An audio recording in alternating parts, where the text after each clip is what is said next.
Um sussurro nas trevas. Capítulo 6.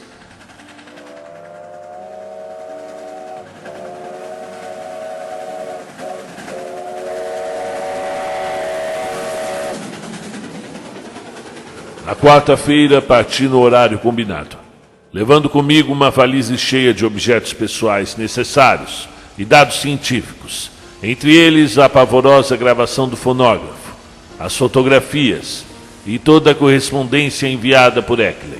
Conforme a solicitação no telegrama, não mencionei o meu destino a ninguém, pois eu compreendia que o assunto exigia o mais absoluto sigilo. E, mesmo que tudo corresse bem, a ideia de estabelecer contato com entidades alienígenas do espaço sideral era um tanto desorientadora para minha mente treinada e preparada.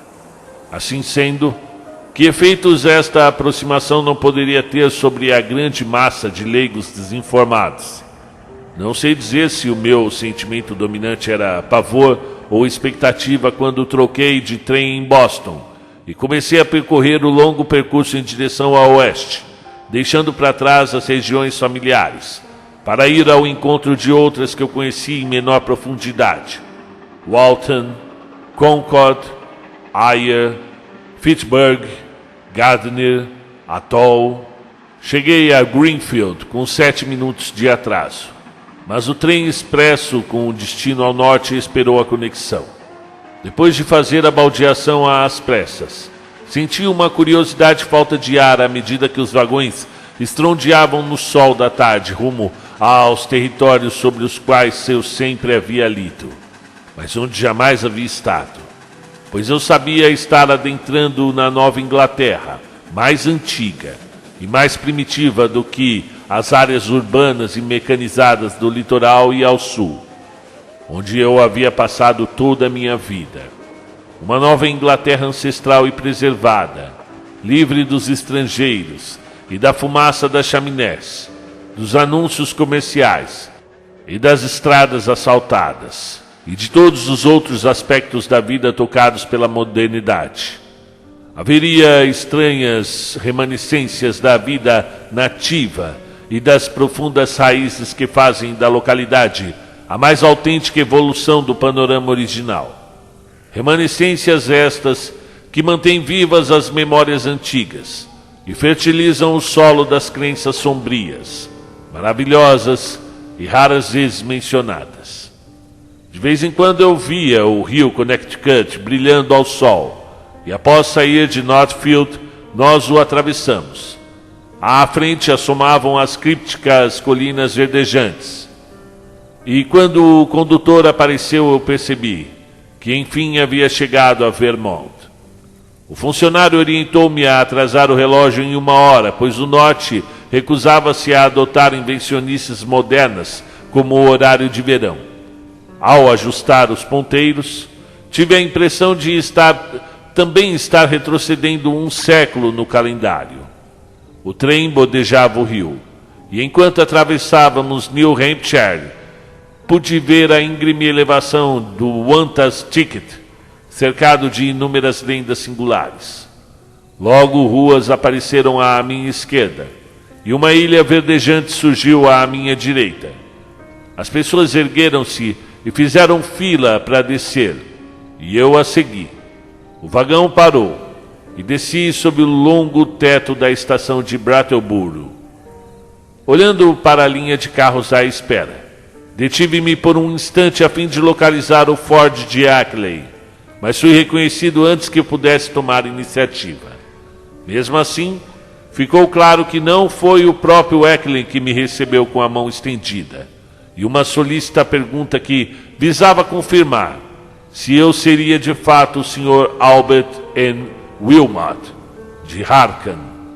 O homem não guardava nenhuma semelhança com o Eckley grisalho e barbado da fotografia.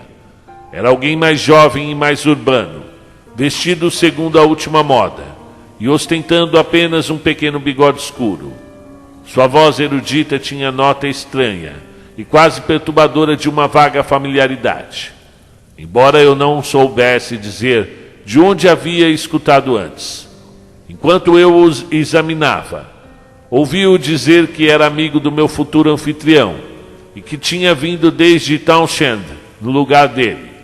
Eckley, segundo me disse, fora acometido por uma crise de asma e não estava em condições de sair à rua. Entretanto, a situação do homem não era grave e em nada haveria de afetar os planos relativos à minha visita. Não consegui descobrir o quanto o Sr. Noyes, foi assim que se apresentou, sabia a respeito das pesquisas e descobertas de Eckley, mas seus modos casuais deram-me a impressão de que permanecia alheio a quase tudo o que se passava. Lembrando-me da natureza solitária de Eckley, fiquei um pouco surpreso ante a disponibilidade de um amigo, mas não deixei que a surpresa impedisse-me de entrar no carro que ele me apontou. Não era o pequeno carro antigo que eu esperava depois de ler as descrições de Eckley, mas um modelo espaçoso e imaculado, de fabricação recente, que, ao que tudo indicava, pertencia ao próprio Noyes e tinha placas de Massachusetts com o divertido bacalhau sagrado daquele ano.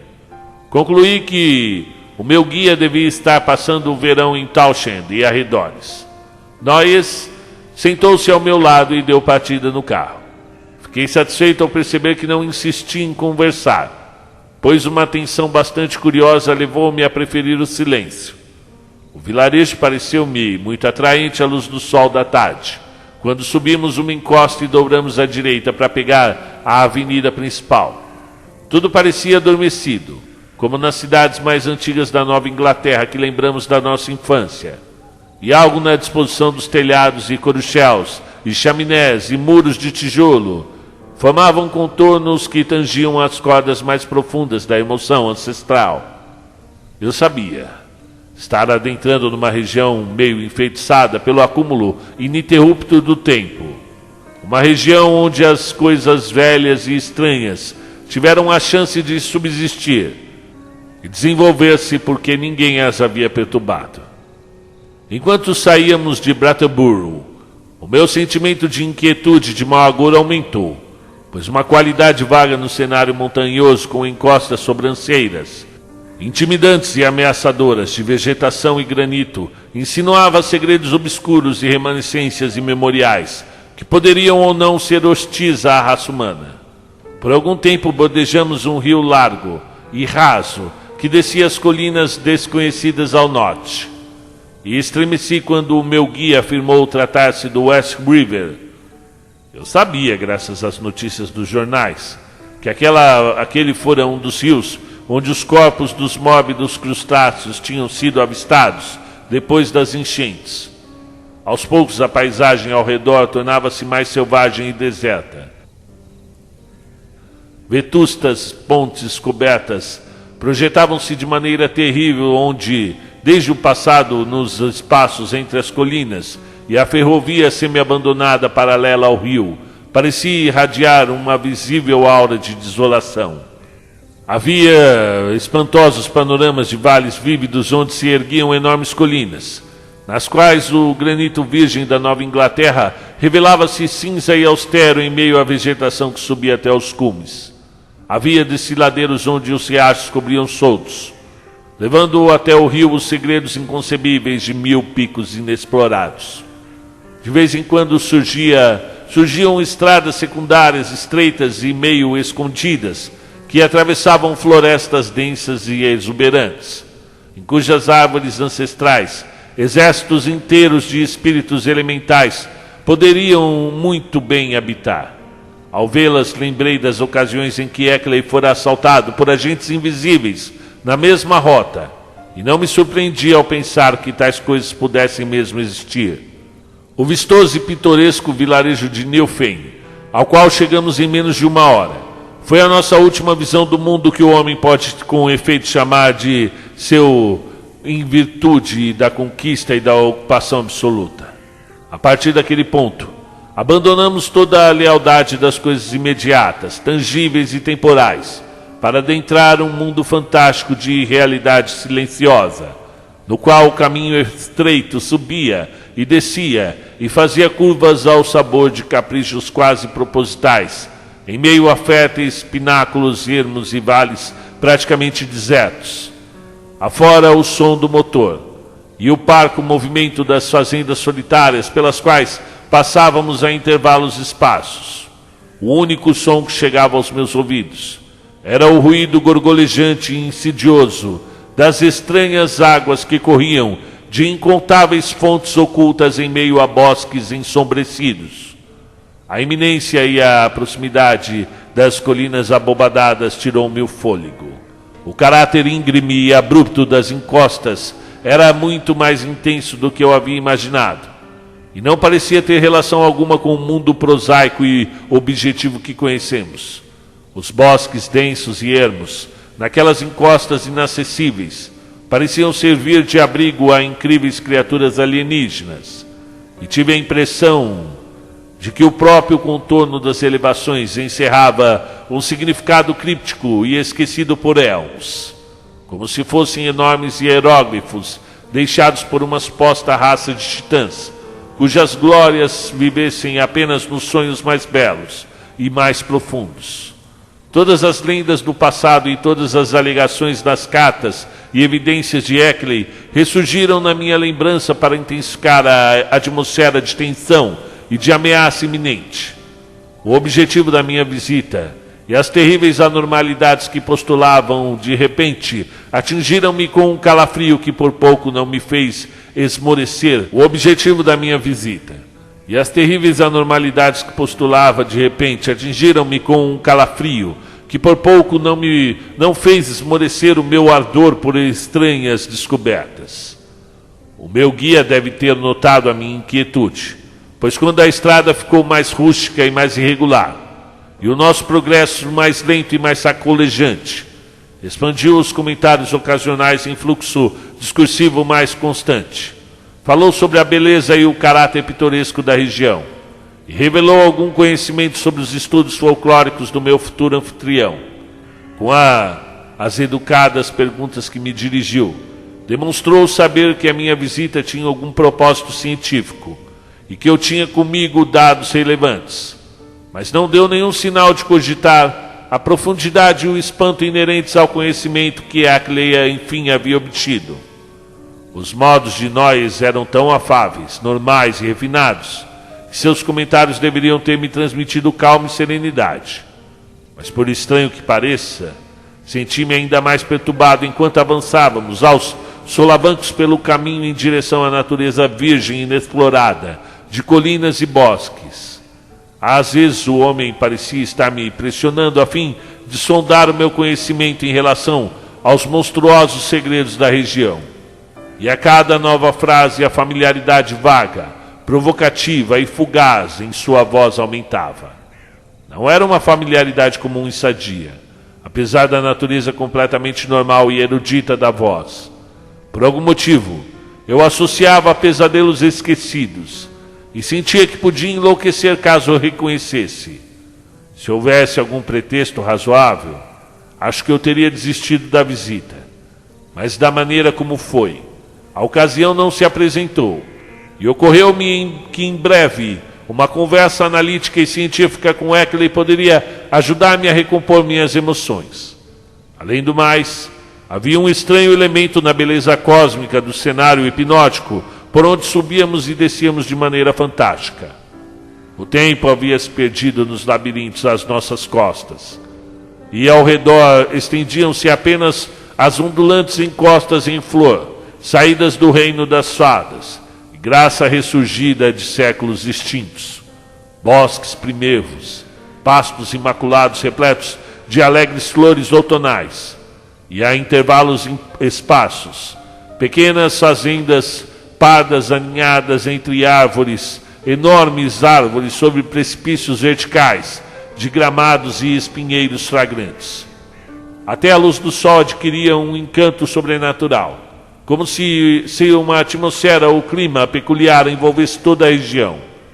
Eu jamais tinha visto qualquer coisa parecida, a não ser nos cenários mágicos que por vezes aparecem no segundo plano em certas pinturas italianas. Sodoma e Leonardo conceberam vastidões similares, mas apenas ao longe, e sempre vistas de relance por entre arcadas renascentistas. Nós estávamos avançando fisicamente em meio à névoa do cenário, e tive a impressão de descobrir naquela necromancia algo sabido ou herdado de maneira inata, que eu sempre buscara em vão. E de repente, logo após vencermos uma curva em ângulo obtuso no alto de uma escarpa, o carro parou. À minha esquerda, de frente a um belo gramado que ia até a estrada e ostentava um arremate de pedras caiadas, erguia-se uma casa branca de 2 andares e sótão, que apresentava um tamanho e uma elegância pouco comuns na região. Um conglomerado de celeiros e galpões, contíguos ou ligado por arcadas, e um moinho logo atrás à direita. No mesmo instante, reconheci a construção como sendo a mesma retratada na fotografia que me fora enviada, e não me surpreendi ao ler o nome de Henry Eckley na caixa postal. Atrás da casa, estendia-se um terreno plano e pantanoso com algumas árvores, além do qual sobranceava uma encosta íngreme recoberta por densos bosques que terminava em um cume escarpado e verdejante. Esse era o pico da montanha sombria, que já devíamos ter escalado até a metade.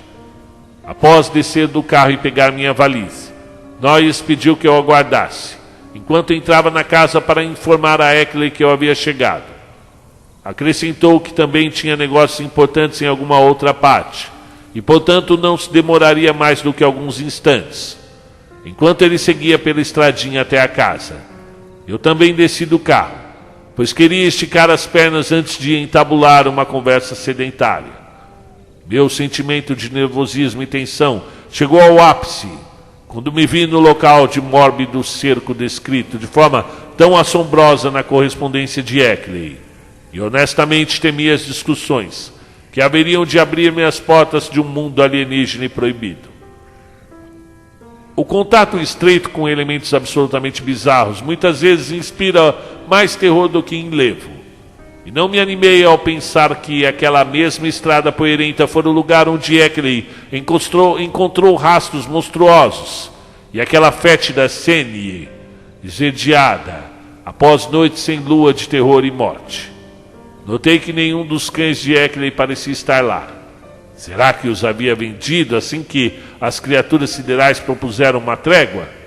Por mais que tentasse, eu não conseguia sentir profunda e sincera paz mencionada na derradeira e radicalmente diferente carta de Eckley. Afinal, era um homem muito simples e com poucas vivências mundanas. Será que não haveria algo de profundo e insondável por trás daquela nova aliança? Levado pelos meus pensamentos, voltei os olhos para baixo, em direção à poeira da estrada que havia guardado evidências abomináveis. Os últimos dias tinham sido de tempo seco, e rastros de toda espécie amontoavam-se na estrada irregular e cheia de sulcos, apesar do pouco movimento do distrito. Com vaga curiosidade, comecei a traçar o contorno de algumas impressões heterogêneas, tentando ao mesmo tempo conter os voos macabros da imaginação, suscitados pelo lugar e pelas memórias que evocava. Havia algo de ameaçador e de inquietante na atmosfera funesta, no escoar sutil e abafado de córregos longínquos, e nos picos verdejantes amontoados e precipícios com bosques enegrecidos que sufocavam o estreito horizonte. E então me ocorreu uma imagem que fez esses vagos pressentimentos e voos da imaginação parecerem insignificantes ao extremo. Como eu disse, eu estava examinando as várias marcas da estrada com uma espécie de curiosidade distraída. Mas de repente, essa curiosidade foi brutalmente sufocada por uma rajada súbita e paralisante de terror ativo. Pois, embora os rastros da poeira fossem em geral confusos e sobrepostos, e pouco propensos a chamar a atenção de um observador desavisado, minha visão percebeu certos detalhes próximos ao local onde o caminho até a casa saía da estrada principal, e reconheceu, para além de qualquer dúvida, o terrível significado daqueles detalhes. E para o meu desespero, não foi em vão que me debrucei por horas sobre as fotografias com rastros das criaturas siderais que Eckley havia me enviado.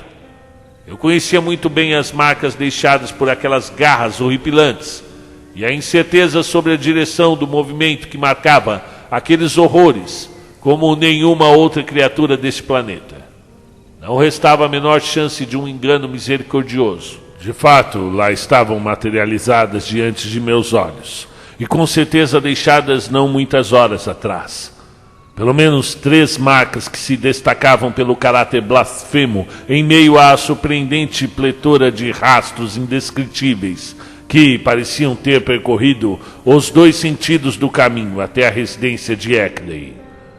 Eram os rastros infernais deixados pelos fungos de Yugoth. Recompus-me ainda a tempo de sufocar um grito. Afinal, o que mais havia além do esperado? Supondo que eu de fato tivesse acreditado nas cartas de Eckley.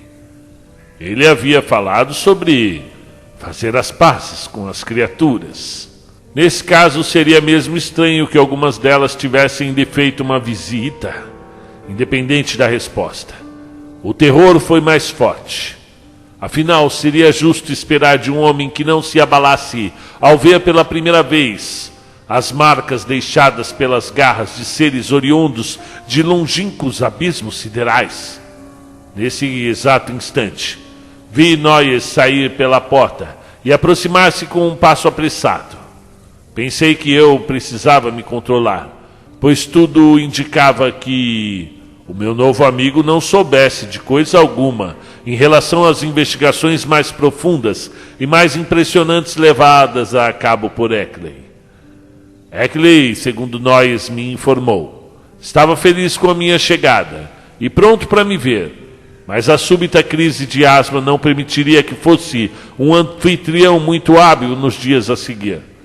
Essas crises prostravam-no de vez nas ocasiões em que apareciam e vinham sempre acompanhadas por uma febre debilitante e uma fraqueza generalizada. O homem ficava quase incapacitado enquanto não convalescia. Só conseguia falar aos sussurros e sentia-se muito desajeitado e fraco. Os pés e os tornozelos também inchavam, de modo que precisava envolvê-los em ataduras como fazem os que padecem de gota. Naquele dia, o estado de Eckley era particularmente ruim, então eu teria de cuidar de quase todas as minhas necessidades. Mesmo assim, meu anfitrião mostrava-se ansioso por conversar.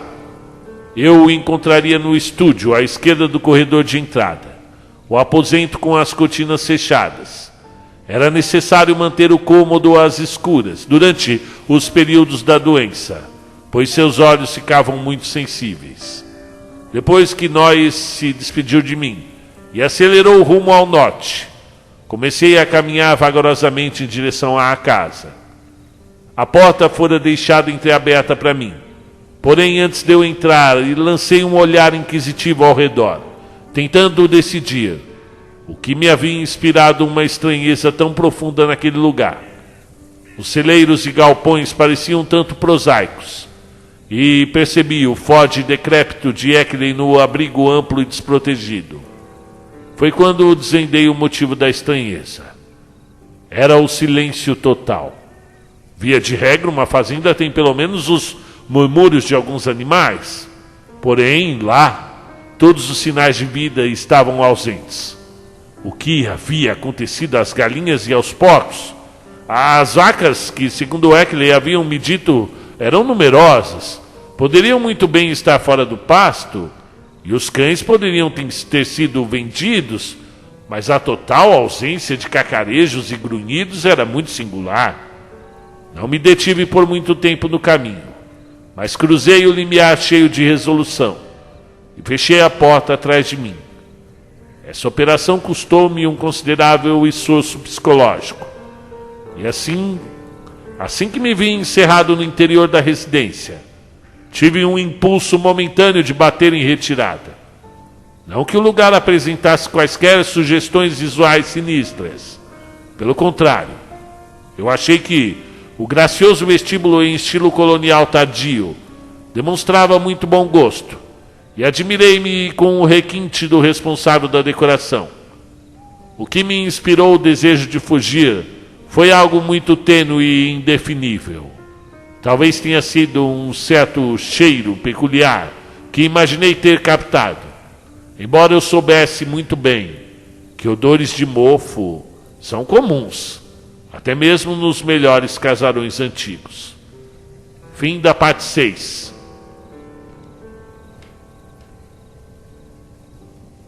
O que é? O Chapeuzinho Vermelho? Vai estar o lobo vestido de vovozinha lá? Faltam só o capítulo 7 e o 8. Já está no final aí do Um Sussurro nas Trevas. Estou curioso para saber o final. E vocês?